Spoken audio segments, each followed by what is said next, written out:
Kasi nga doon sa chat nila, sa text, mukhang sabi, Monday na.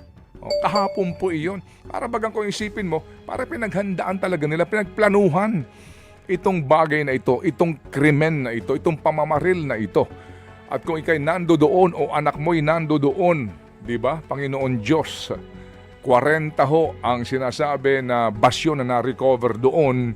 Mukha po talagang inubos yung laman ng magazine nung 9mm kasi yung isa ay 38 caliber po na issue daw po sa isang security agency. So mukha pong barel ng gwardiya. So yun po ay dibola na barel. Ika nga po, no? So kinakailangan mong mag-reload sa pamamagitan po ng pagtanggal sa mga basyo at magpalit ng 6 na balak kung yan po 6-shooter po na revolver. Pero ito ho kasi magazine.